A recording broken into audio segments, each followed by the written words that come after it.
Assalamualaikum warahmatullahi wabarakatuh. Sahabat Asik Ngaji, di video kali ini kami akan tampilkan kronologi secara utuh dan menyeluruh kenapa terjadi perusakan gereja di Padang. Kami tadi pagi di WA oleh saudara kita di Padang, ikhwafillah, terkait kenapa terjadi perusakan. Ternyata ini di luar dugaan, ikhwafillah. Subhanallah, subhanallah. Saya juga geleng-geleng kepala ya ikhwah, karena ternyata di sana diduga keras ada provokasi. Baik, kami di sini mengajak untuk berpikir cerdas tentunya, dan kita lihat bagaimana keadaan ini bukan dari satu sisi saja, tetapi dari dua sisi. Yang kemudian warga masyarakat di sana, wabil khususnya yang hadir kala itu, mereka bersaksi ikhwafillah. Bahkan kita akan melihat bagaimana postingan-postingan dari warga masyarakat setempat terkait kenapa terjadinya perusakan di sana. Ternyata ada yang menyulut, ikhwafillah. Baik, kita akan lihat terlebih dahulu postingan yang pertama dari Afzal ya. Berkedok hanya membuat tempat belajar anak-anak Kristen tanpa setahu warga. Ternyata di Padang Sarai rumah tinggal sudah jadi gereja. Pandai ya dia membalikan fakta.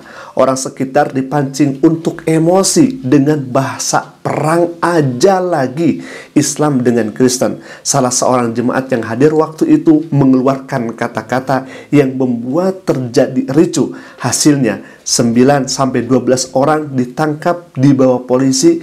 Ini fitnah kejam. Baik, kita akan lanjutkan lagi. Ini juga sama warga di sana, masyarakat di sana. Emre Abu Hafsah.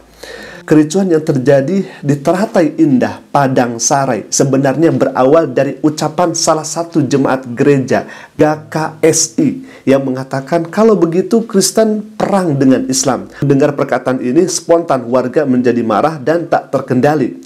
Pada awalnya gereja tersebut hanya sebuah rumah hunian biasa dan tidak diperuntukkan sebagai rumah ibadah atau gereja. Berselang waktu, seorang pegawai PLN yang hendak bertugas menaikkan daya listrik kebingungan tentang lokasi rumah yang hendak ditujunya. Kemudian pegawai PLN itu bertanya kepada warga, "Pak, mana gereja GKSI di sini?" Warga menjawab, "Di sini tidak ada gereja." Kemudian karyawan PLN itu memperlihatkan surat tugasnya, dan benar di surat itu tertulis gereja GKSI. Warga pun heran sebab alamat yang tertera di situ adalah sebuah rumah hunian biasa.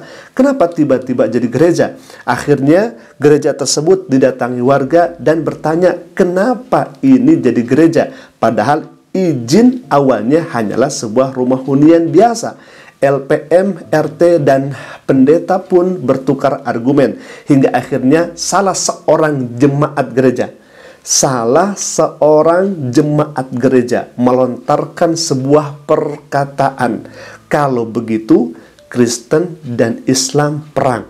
Nah, di sini hafilah awal mulanya salah satu jemaat gereja melontarkan sebuah perkataan, kalau begitu Kristen dan Islam perang. Ucapan inilah yang membuat warga menjadi tak terkendali.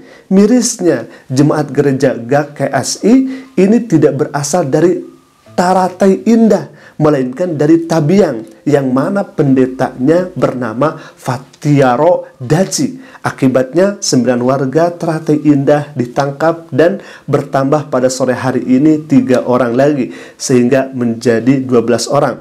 Anehnya, jemaat yang berkata kalau begitu Kristen dan Islam perang tidak ditangkap ya ikhwah. Bahkan pihak Kristen Teratai Indah sendiri, yakni Bapak David, tidak tahu menau dengan aktivitas GKSI ini. Wallahu a'lam. Sorotan semua orang. Ini hemat kami di Facebook ya, yang kemudian di posting itu.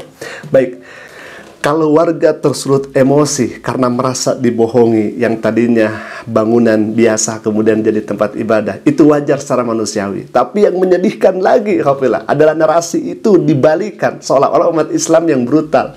Padahal siapa awalnya yang memulai? Nah ini, makanya saudara kita di Padang minta agar kasus ini diobservasi dan diselidiki penyebab utamanya. Siapa yang kemudian menyulut tadi? Memang perusakan dalam bentuk apapun tidak diperbolehkan ya, tidak diperbolehkan. Namun mustahil akan ada pengerusakan kalau misalkan tidak ada api sebelumnya.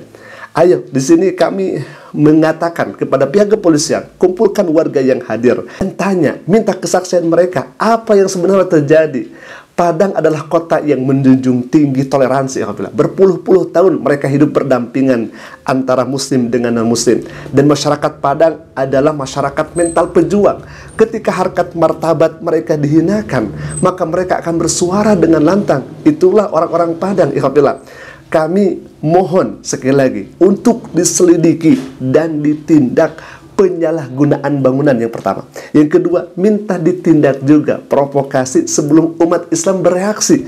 Nah itu kan yang menjadi penyebabnya itu. Padahal umat Islam datang baik-baik untuk menanyakan. Akhir-akhir ini memang umat Islam itu selalu jadi korban framing.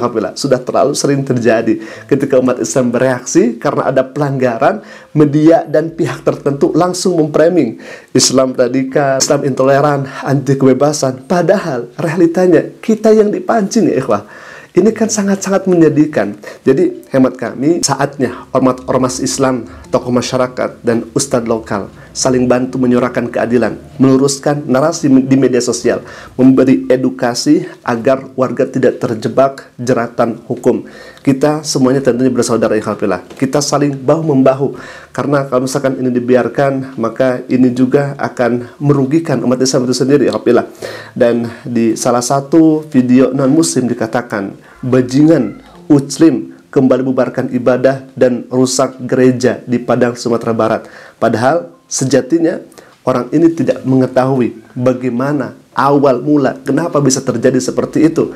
Karena ternyata setelah adanya kesaksian dan postingan-postingan dari orang-orang Padang itu sendiri, alhamdulillah, termasuk saudara kami yang kemudian ada di Padang, ini seakan-akan mereka sedang diuji, alhamdulillah.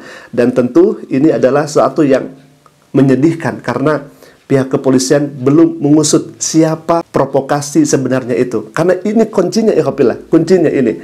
Ya, yang namanya ketika dikatakan seperti itu, perang seperti itu tentu akan bereaksi. Makanya kami meminta kepada pihak kepolisian agar mengusut siapa yang berkata seperti itu. Jangan sampai hanya untuk menyenangkan golongan tertentu, kemudian umat Islam dikorbankan. Tidak seperti itu. Dan jangan seperti itu. Harus ada observasi, harus ada penyelidikan secara menyeluruh. Tidak kemudian hanya sebelah pihak saja, alhamdulillah. Karena hemat kami ini sudah viral juga di media sosial dan ini sudah menjadi pemberitaan umum, alhamdulillah.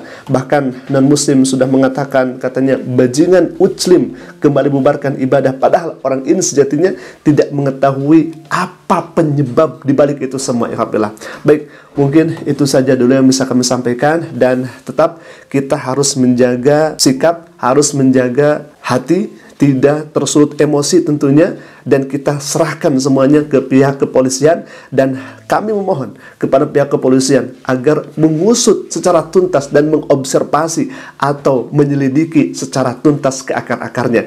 Karena ternyata kita melihat dari media sosial dan kita melihat dari saudara-saudari kita di Padang, alhamdulillah, ternyata ada yang menyulut. Nah ini yang menjadi titik poin untuk penyelidikan. Alhamdulillah, mungkin itu dulu yang bisa kami sampaikan. Semoga bermanfaat dan kita harus tetap tenang, kita harus menjaga hati, kita harus menjaga sikap, dan tentu serahkan semuanya ke pihak kepolisian. Alhamdulillah, mungkin itu dulu yang bisa kami sampaikan. Aku qouli hadza. Assalamualaikum warahmatullahi wabarakatuh.